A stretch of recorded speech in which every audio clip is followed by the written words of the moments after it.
नमस्कार साथियों, पथिक एकेडमी यूट्यूब चैनल पर आप सभी का हार्दिक स्वागत है। हम राजस्थान नगर पालिका अधिनियम की क्लास कर रहे थे। आज हमारी अध्याय 7 की दूसरी क्लास है। हमने पिछली क्लास में धारा 101 से लेकर धारा 105 तक की धाराओं को पढ़ा था और उनका रिवीजन करके उनको समझा था। आज की क्लास जो हमारी नगर पालिका अधिनियम की 20वीं क्लास है और इस क्लास में हम धारा 106 धारा से स्टार्ट करेंगे। आज की क्लास की सबसे पहली धारा है धारा 106। धारा 106 में बताया गया है विकास प्रभार उद्ग्रहित करने की शक्ति, अर्थात नगर पालिका विकास प्रभार डेवलपमेंट चार्जेस नागरिकों से ले सकती है। तो किस किस प्रकार से लेगी उसके बारे में चर्चा करें और किन किन चीजों के लिए लिए जाएंगे।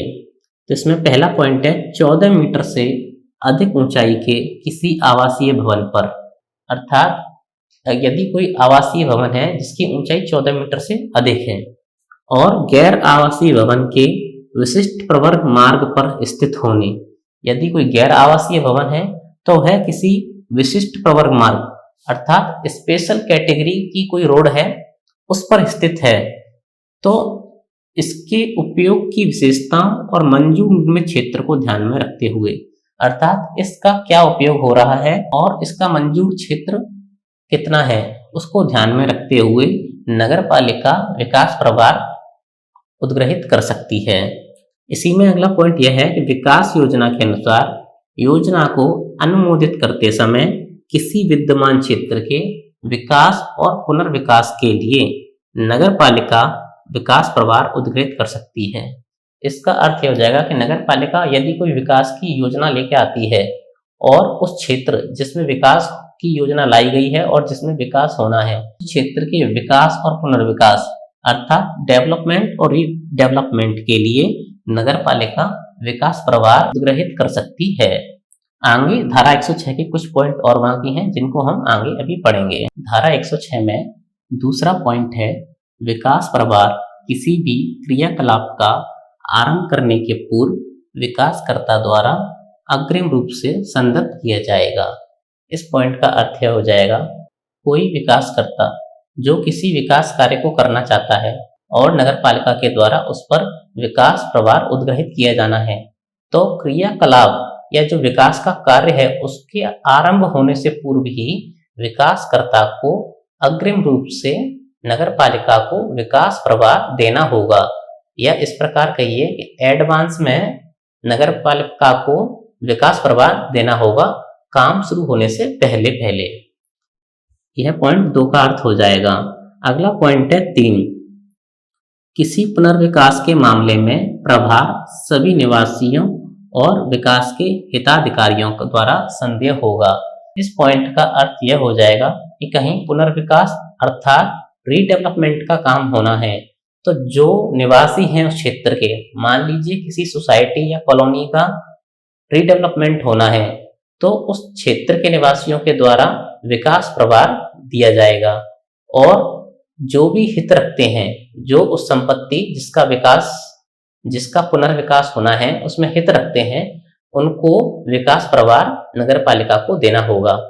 मान लीजिए कोई मार्केट है जो बहुत पुरानी है, क्षतिग्रस्त हो चुकी है और उसका अगर रीडेवलपमेंट होता है तो उसका जो विकास प्रभार होगा तो दुकान के जो मालिक हैं या फिर दुकानों में जो हित रखते हैं उन लोगों को विकास प्रभार नगर पालिका को देना होगा। अगला और लास्ट पॉइंट है नगर पालिका ऐसे विकास प्रभार के लिए पृथक लेखा रखेगी और उसे किसी अन्य प्रयोजन के लिए अपयोजित नहीं करेगी।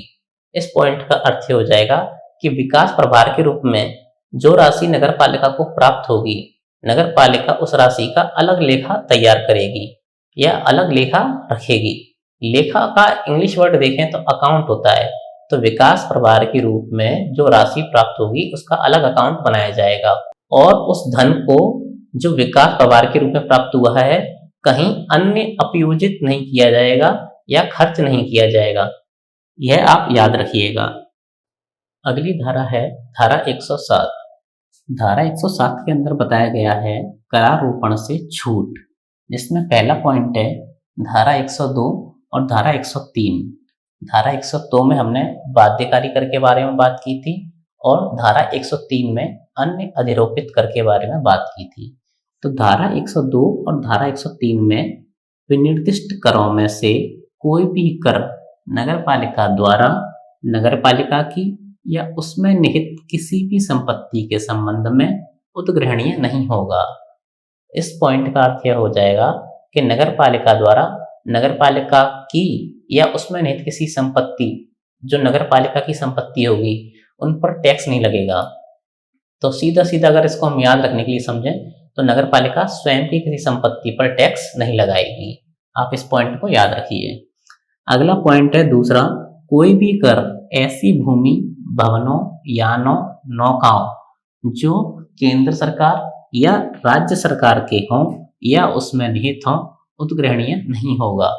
तो कोई भी ऐसी भूमि या भवन जो नगरपालिका क्षेत्र में आता है और यान और नौकाएं जो नगरपालिका क्षेत्र में संचालित हैं जो केंद्र सरकार की हों या राज्य सरकार की हों या उसमें निहित हों, तो ऐसी स्थिति में उन भूमि, भवनों, यानों और नौकाओं पर नगरपालिका टैक्स नहीं लेगी। यह इस पॉइंट का अर्थ हो जाएगा। इसी में अगला पॉइंट है, राज्य सरकार या उसमें निहित कोई भी भूमि, भवन, नौका, यान जिनका उपयोग मात्र लोक प्रयोजन के लिए होता है ना कि लाभ के लिए, कर के संदाय से छूट प्राप्त कर सकेंगे। तो ऐसी कोई भूमि है या भवन है, यान और नौकाएं जो राज्य सरकार के हों और जिनका उपयोग नगरपालिका क्षेत्र में मात्र लोक प्रयोजन के लिए हो रहा हो और लाभ कमाना उसका उद्देश्य ना हो, ना उससे लाभ कमाया जा रहा हो, तो ऐसी स्थिति में उन भूमि, भवनों, यानों, नौकाओं पर नगरपालिका टैक्स नहीं लेगी। तीसरा पॉइंट है, ऐसी भूमि या भवनों पर कर उद्ग्रहणीय नहीं होगा जिनका उपयोग मात्र सार्वजनिक पूजा स्थलों के रूप में हो और नगरपालिका द्वारा इस रूप में सम्यक मान्यता प्राप्त हो। तो इस पॉइंट का भी सीधा अर्थ यही हो जाएगा कि नगरपालिका उन भूमि, भवनों पर टैक्स नहीं लेगी जिनका उपयोग मात्र सार्वजनिक पूजा स्थल के रूप में किया जा रहा हो और सार्वजनिक पूजा स्थल के रूप में मान्यता नगरपालिका द्वारा ही दी जाएगी। यदि नगरपालिका मान्यता देती है कि यह सार्वजनिक पूजा स्थल है तो उस पर टैक्स नहीं लगेगा। यदि किसी ने अपना अलग से ही मंदिर बना रखा है, निजी मंदिर बना रखा है, तो नगरपालिका उस पर टैक्स ले सकती है। सार्वजनिक पूजा स्थल होना आवश्यक है और नगरपालिका द्वारा सम्यक रूप से मान्यता प्राप्त होना आवश्यक है। उसी स्थिति में नगरपालिका टैक्स नहीं लेगी। धारा 107 में अंतिम पॉइंट है, राज्य सरकार आदेश द्वारा युक्ति युक्त आधार पर कर से छूट दे सकती है। इस पॉइंट का अर्थ यह हो जाएगा कि यदि राज्य सरकार किसी युक्ति युक्त आधार पर किसी कर में छूट देना चाहती है तो वह छूट दे सकती है। उसके लिए युक्ति युक्त आधार होना आवश्यक है, मतलब कोई उचित कारण होना जरूरी है। तभी राज्य सरकार राजपत्र में प्रकाशित करके विशेष या सामान्य आदेश के द्वारा कर से छूट दे सकती है। यह हमने धारा 107 के अंदर पढ़ा। उम्मीद करता हूं यह धारा आपको समझ में आई होगी। इन धाराओं में पॉइंट बहुत अधिक हैं, समझाने के लिए विशेष ऐसा कुछ नहीं है, सीधी सीधी भाषा में लिखा हुआ है, लेकिन किसी किसी जगह पर लैंग्वेज बहुत कठिन दी गई है जिसे समझना थोड़ा मुश्किल है, पर हम कोशिश कर रहे हैं। उम्मीद कर रहा हूं आपको समझ में आ रही होंगी। अगली धारा है धारा 108। धारा 108 के अंदर कर अधिरोपित करने की प्रारंभिक प्रक्रिया के बारे में बताया गया है। इस धारा में अगर बात करें हम तो नगर पालिका धारा 103 के अधीन कर का अधिरोपण से पूर्व निम्न प्रक्रिया का पालन करेगी। धारा 103 में हमने देखा था कि अन्य कर अधिरोपित करना के बारे में प्रावधान था। तो जो अन्य कर अधिरोपित किए जाएंगे नगर पालिका के द्वारा, तो उनकी प्रक्रिया क्या होगी वह इस धारा में दी गई है। तो सबसे पहला पॉइंट है, साधारण बैठक में पारित संकल्प द्वारा धारा 103 में विनिर्दिष्ट कर का चयन करेगी और कर विहित करने वाले नियमों का प्रारूप तैयार करेगी। इसमें सबसे पहला पॉइंट यह है कि जो धारा 103 के अंदर जो कर दिए गए हैं उनमें से किसी एक कर का या हो सकता है करों के किसी समूह का चयन किया जाएगा कि कौन कौन से कर हमें अधिरोपित करने हैं। और जब कर का चयन कर लिया जाएगा और उसके बाद जो कर लागू करने के जो नियम हैं उन नियमों का एक प्रारूप तैयार किया जाएगा। यह सबसे पहली और प्रारंभिक प्रक्रिया होगी।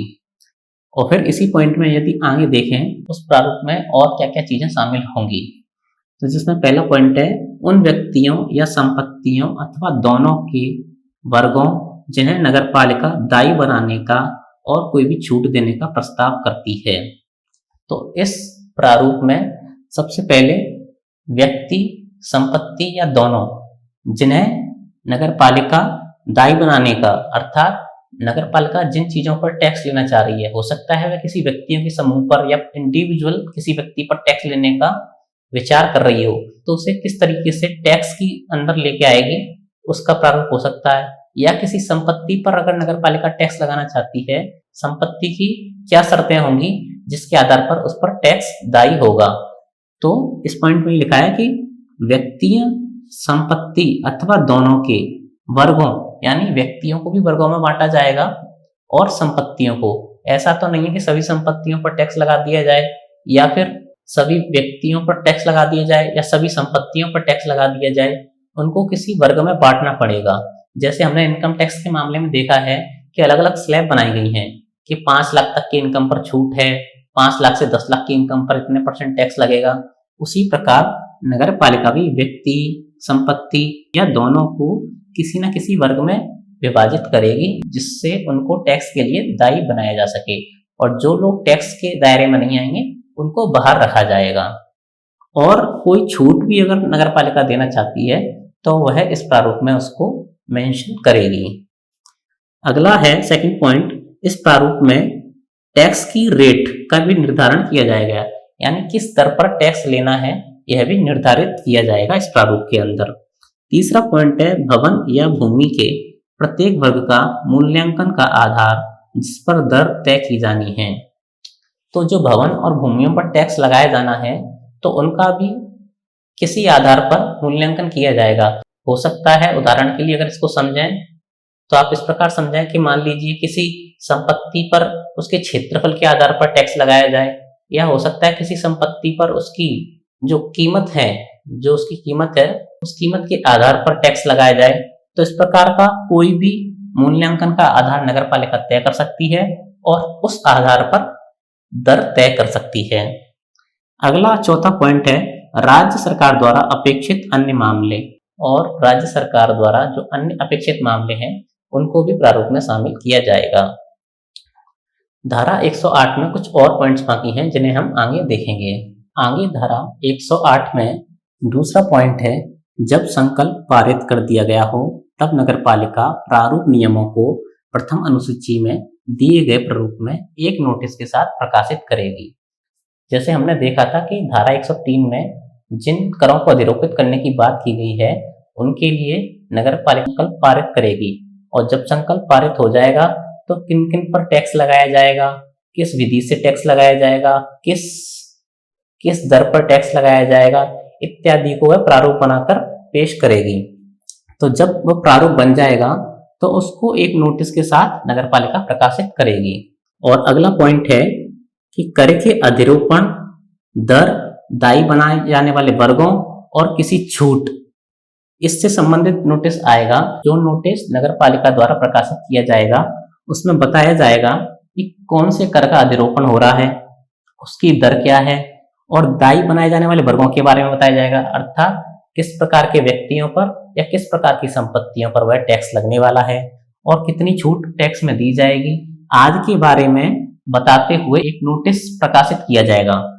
अगर किसी नगरपालिका निवासी को आपत्ति हो, यदि नोटिस पर किसी नगरपालिका निवासी को आपत्ति है तो वह नोटिस प्रकाशन के 1 माह के भीतर, यानी जिस तिथि को नोटिस प्रकाशित किया गया है उस तिथि के 1 माह के भीतर लिखित आपत्ति नगरपालिका को भेजेगा और नगरपालिका उस पर विचार करेगी। और इस स्थिति में क्या होगा कि 1 माह के भीतर जब नगरपालिका का निवासी आपत्ति भेजेगा वो आपत्ति लिखित रूप में होनी चाहिए, और जब आपत्ति नगरपालिका पहुंचेगी तो नगरपालिका उस पर विचार करेगी और फिर उस आपत्ति के ऊपर रिपोर्ट देने के लिए नगरपालिका एक समिति को प्राधिकृत करेगी। जो अपना अगला पॉइंट है कि नगरपालिका रिपोर्ट देने के लिए जो आपत्ति दी गई है उस पर विचार किया गया, उसके बाद जो रिपोर्ट आएगी उसको देने के लिए किसी समिति को प्राधिकृत करा जाएगा। अब जो रिपोर्ट समिति के द्वारा पेश की जाएगी उसमें दो चीजें हो सकती हैं। पहला तो होगा कि कर को त्याग दिया जाए, अर्थात यदि नागरिक द्वारा जो आपत्ति उठाई गई है वह सही पाई जाती है और नगर पालिका उस कर को त्याग सकती है या समाप्त कर सकती है, अब वो नया कर नहीं लगाया जाएगा। तो एक स्थिति यह बनती है कि कर को त्याग दिया जाएगा। या फिर जो आपत्ति नगर पालिका निवासी द्वारा उठाई गई है यदि वह काम की नहीं है, उचित नहीं है, तो फिर नगर पालिका द्वारा टैक्स लगाया जाएगा।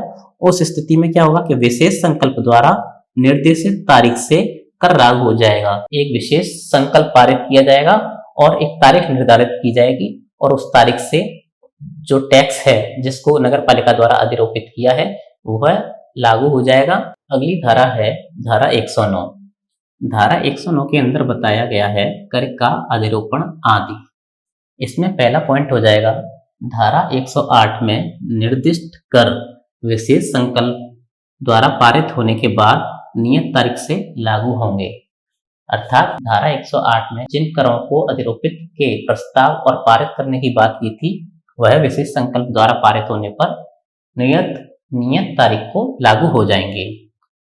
धारा 109 में अगला पॉइंट है कर के अधिरोपण की अधिसूचना इस बात की निश्चायक सबूत होगी कि अधिनियम के उपबंधों के अनुसार कर अधिरोपित कर दिया गया है।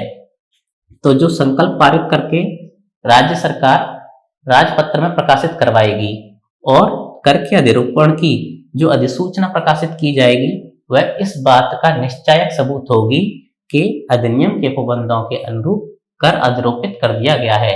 यानी कर अधिरोपण को हमने जो पढ़ा था उसको जब संकल्प पारित कर उस प्रस्ताव को पास कर दिया जाएगा और कोई नगर पालिका निवासी उस पर आपत्ति नहीं करता है तो एक नियत तारीख को वह टैक्स लगना शुरू हो जाएगा और टैक्स लागू होने से पहले नगर पालिका अधिसूचना प्रकाशित करेगी जो निश्चायक सबूत होगा कि कर अधिरोपित कर दिया गया है। अब हम नेक्स्ट पॉइंट पढ़ेंगे कि वार्षिक उद्ग्रहणीय कर अर्थात ऐसे टैक्स जो वार्षिक रूप से लिए जाते हैं उसके बारे में नीचे दो पॉइंट दिए गए हैं, इनको हम समझने का प्रयास करेंगे।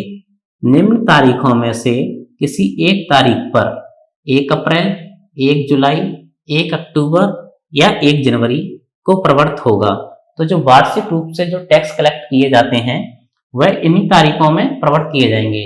इनके अलावा किसी और तारीख में वह टैक्स प्रवर्त नहीं किए जाएंगे। ये तारीखें आप याद रखें, 1 अप्रैल, 1 जुलाई, 1 अक्टूबर और 1 जनवरी, इन्हीं 4 तारीखों में टैक्स प्रवर्त होंगे। दूसरा पॉइंट है यदि 1 अप्रैल से अलग किसी अन्य तारीख पर प्रवर्त हो तो आगामी अप्रैल तक त्रैमासिक रूप से उद्ग्रहणीय होगा। हमने जैसे बात की कि वार्षिक उद्ग्रहणीय कर की, यानी कि वह टैक्स जो वार्षिक रूप से लिया जाता है या साल में एक बार लिया जाता है, तो उन टैक्सों को इन तिथियों में लागू कर सकते हैं। लेकिन जब सेकंड पॉइंट हम पढ़ रहे हैं कि 1 अप्रैल से अगर आप लागू किया तो वह वार्षिक रूप से दिया जाएगा और 1 अप्रैल के अलावा अन्य तिथि, तो अन्य तिथियां केवल 1 जुलाई, 1 अक्टूबर और 1 जनवरी ही बचती हैं, क्योंकि इनके अलावा और तिथि में तो हम प्रवर्त कर ही नहीं सकते टैक्स को। तो अगर 1 अप्रैल के अलावा किसी अन्य तारीख पर प्रवर्त होगा तो वह टैक्स त्रैमासिक रूप से यानी 3 महीने में एक किस्त या एक बार आपको देना पड़ेगा। अगले अप्रैल तक आपको वह टैक्स त्रैमासिक रूप से देना पड़ेगा यदि वह 1 अप्रैल के भिन्न किसी अन्य तारीख में प्रवर्त होता है तो। बाकी धारा 109 में कुछ पॉइंट और हैं जिन्हें हम अभी आगे पढ़ेंगे। धारा 109 में अगला पॉइंट, नगर पालिका इस धारा के अधीन नोटिस जारी करने वाले दिन या उससे पहले ही ऐसे विस्तृत नियम जिनमें कर के उद्ग्रहण, वसूली के ढंग, तारीखें जिन पर किस्तें संदेह होंगी विहित करते हुए प्रकाशित करेगी। धारा 9 में हमने देखा था कि अधिसूचना को प्रकाशित करने के कर को अधिरोपित कर दिया जाएगा। तो जिस दिन अधिसूचना प्रकाशित की जाएगी उस तारीख तक आपको या उससे पहले ही आपको किस विधि से आप टैक्स का उद्ग्रहण करने वाले हैं, वसूली का ढंग क्या होगा और किन किन तारीखों पर किस्तें जमा करानी होंगी आदि को प्रकाशित करते हुए एक नोट नगर पालिका को निकालना पड़ेगा। यह धारा 109 में दिया गया है। अगली धारा है धारा 110, करों में परिवर्तन करने के लिए प्रक्रिया। अगर नगर पालिका किसी टैक्स में परिवर्तन करना चाहती है तो उसमें क्या प्रक्रिया अपनाई जाएगी उसके बारे में बताया गया है। धारा 103 के अधीन अधिरोपित कर को समाप्त करने या उसमें परिवर्तन करने की वही प्रक्रिया होगी जो अधिरोपण की धारा 108 और 109 में विहित है। अर्थात इसका अर्थ यह हो जाएगा कि धारा 103 के अंदर हमने पढ़ा था कि करों को अधिरोपित करने की शक्ति और उन करों को अधिरोपित करने की प्रक्रिया हमने धारा 108 और धारा 109 में पढ़ी। तो अब धारा 110 में हम उन करों में परिवर्तन करने और समाप्त करने की प्रक्रिया देख रहे हैं। तो इसमें बताया गया है कि उनको उसी विधि से समाप्त और परिवर्तित किया जा सकता है जिस विधि से यह अधिरोपित किए गए हैं, और वह धारा 108 और 109 में अधिरोपित करने की प्रक्रिया बताई गई है। उसी प्रक्रिया से कर को या तो समाप्त किया जा सकता है या परिवर्तित किया जा सकता है। ये धारा 110 के अंदर बताया गया है। आज की क्लास में हम इतनी ही धाराएं करेंगे। आज हमने धारा 106 से लेकर धारा 110 तक की धाराएं कर ली हैं। यह हमारी अध्याय 7 की दूसरी क्लास थी। उम्मीद करता हूं आज की क्लास आपको समझ में आई होगी। अगर आपको आज का वीडियो पसंद आया है तो वीडियो को लाइक जरूर करें, कमेंट बॉक्स में अपना कमेंट जरूर किया करें और चैनल को सब्सक्राइब जरूर करें। आज का वीडियो देखने के लिए आपका बहुत बहुत धन्यवाद।